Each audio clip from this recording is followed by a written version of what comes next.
Assalamualaikum warahmatullahi wabarakatuh.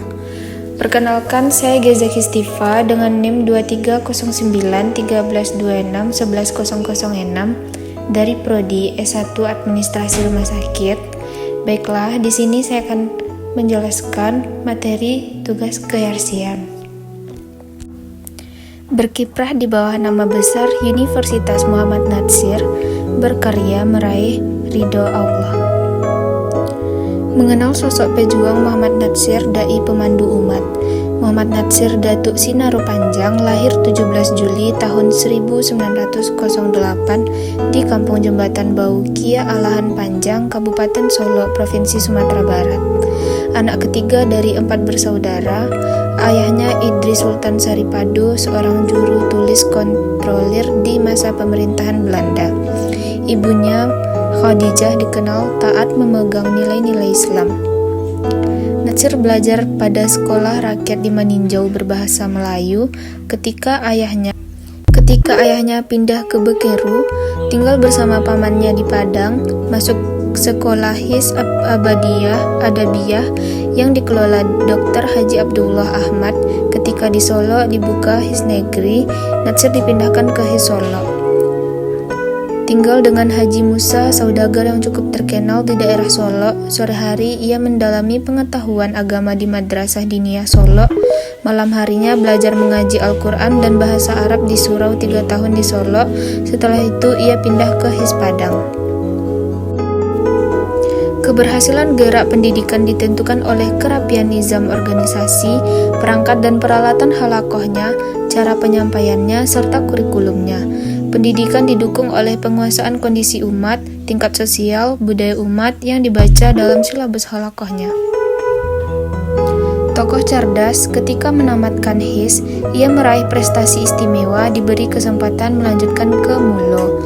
Dengan beasiswa dari pemerintah Belanda, di sekolah belajar satu kelas dengan murid Belanda, menamatkan Mulo Padang dengan prestasi baik, mendapatkan beasiswa ke AMS, di Bandung, jurusan Sastra Barat Klasik, usia 19 tahun, tinggal di rumah eteknya Latifah di Bandung. Di samping belajar bahasa Belanda, ia belajar bahasa Latin dan kebudayaan Yunani. Di kelas 2 AMS, ia sudah sanggup menganalisis pengaruh penanaman tebu dan pabrik gula bagi rakyat di Pulau Jawa, dan berani memaparkannya di depan kelas dan menurutnya negatif.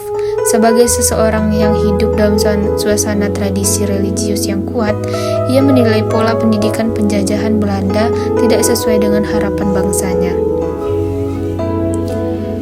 Tahun 1927 sampai 1930, Muhammad Natsir di Algemene Middelbare School, Wester AMSA 2, Bandung, lulus dengan nilai tinggi, berhak melanjutkan ke Fakultas Hukum di Batavia untuk titel Master in the Rechten atau ke Fakultas Ekonomi Rotterdam. Natsir lebih tertarik kepada masalah-masalah Islam dan gerakan Islam. Tahun 1927 sampai 1932, Natsir meneruskan studi tentang Islam pada Persatuan Islam yang membimbing melakukan studi tentang Islam. Bersama Hasan, beliau mengelola majalah Pembela Islam sampai tahun 1932. Beliau menolak tawaran bekerja sebagai pegawai negeri pemerintah Hindia Belanda dan lebih tertarik menekuni dunia pendidikan. Natsir mendirikan Yayasan Pendidikan Islam di Bandung sekaligus menjabat direktur dari tahun 1932 sampai 1942. Bahkan pada masa penjajahan Jepang 1942 sampai 1945, pemandu umat ini sempat menjadi sekretaris Sekolah Tinggi Islam Jakarta. Keluasan wawasannya mencuat ke permukaan karena menguasai beberapa bahasa asing sebagai alat untuk menggali buku-buku tokoh belas dunia. Natsir mulai berkecimpung di dunia politik praktis setelah menjadi anggota Partai Islam Indonesia. Awal tahun 40-an memimpin organisasi Majelis Al-Islam A'la Al-Indonesia atau MIAI. Tahun 1928 sampai 1932 itu aktif di Jong Islamiten Bon Bandung. Disinilah Natsir bertemu dengan Mr. Kasman Singodimojo Sudarso, Mr. Mohroem, Prawoto Mangku Sasmito, dan bersama menemui Haji Agus Salim untuk konsultasi diskusi menimba ilmu.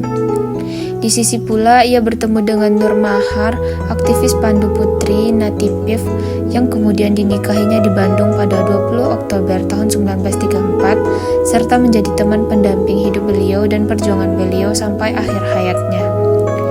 Tahun 1932 sampai 1942, Direktur Pendidikan Islam atau Pendis Bandung, 1940-1942 anggota Dewan Kabupaten Bandung, 1942 sampai 1945 Kepala Biro Pendidikan Kota Madia Bandung, Bandung Siakusyo, 1945 sampai 1946 anggota Badan Pekerja KNIP atau Komite Nasional Indonesia Pusat.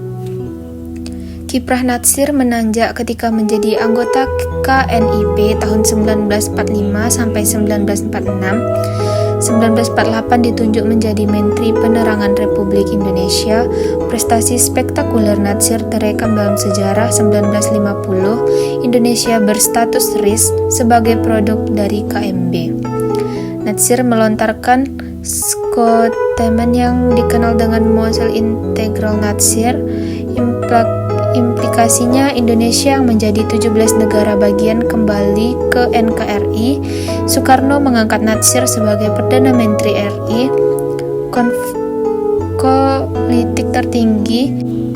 Politik tertinggi yang pernah dicapai Natsir pada saat itu usianya baru 42 tahun.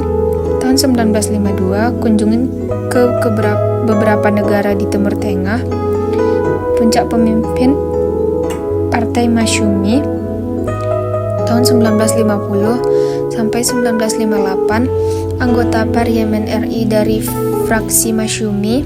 1956 memimpin sidang muktamar Alam Islami di Damaskus, Syria. Membahas agresi Israel ke Palestina, menggerakkan solidaritas masyarakat Indonesia, membantu perjuangan kemerdekaan di Afrika Utara. Tahun 1956 sampai 1958 anggota Konstituan TRI. Januari 1957 menerima bintang Nichan Iftihar Grand Gordon dari Presiden Tunisia Lamine Bey atas jasa-jasa beliau dalam membantu perjuangan kemerdekaan rakyat Afrika Utara. Februari tahun 1967 bersama dengan para ulama dan zuama bertempat di Masjid Al-Munawwarah, Kampung Bali, Tanah Abang, Jakarta membentuk Yayasan Dewan Dakwah Islamiyah Indonesia dan sejak tahun itu diangkat menjadi Ketua Dewan Dakwah yang dijabat beliau sampai akhir hayatnya. Pada 1967 itu pula Natsir menjabat sebagai Vice President World Muslim Congress, markas di Karachi, Pakistan. Selama tahun 1967 sangat menonjol kunjungan-kunjungan ke Timur Tengah atas undangan pemerintah dari negara tersebut. Di tahun 1967 itu juga beliau menggerakkan solidaritas Islam untuk pembebasan Masjidil Aqsa dan pembebasan Muslim Palestina. Tahun 1969 anggota Muslim World Lingui Rabitat Alam Islami berkedudukan di Mekkah Al-Mukarramah sebagai anggota Majelis Taksisi atau pendiri dari Badan Islam Internasional yang bergengsi ini. Tahun 1976 anggota Majelis A'la Al-Alami Lil Masajid atau Dewan Masjid Sedunia yang bermarkas di Mekkah Al-Mukarramah bersama dengan Syekh Harakan dan Syekh Abdullah bin Bas. Februari tahun 1980 Muhammad Natsir menerima Award Jaizatul Malik Faisal Al-Alamiyah di bidang penghidmatan Islam selama tahun 1400 Hijriah dari King Faisal Foundation Riyadh.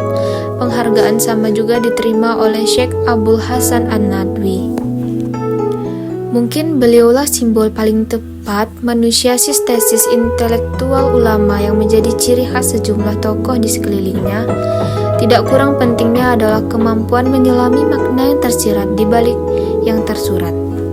Gagasan dan gerak langkah Bapak Muhammad Natsir membangun umat dakwah ila Allah, membina kerjasama dan ukhuwah, memajukan pendidikan berkualitas, membangun masyarakat sehat dalam bimbingan syariat agama Islam, mewujudkan rahmatan lil alamin. Baiklah, sekian materi tugas keyakinan yang dapat saya sampaikan. Jika ada salah, saya minta maaf. Saya akhiri dengan mengucapkan terima kasih. Assalamualaikum warahmatullahi wabarakatuh.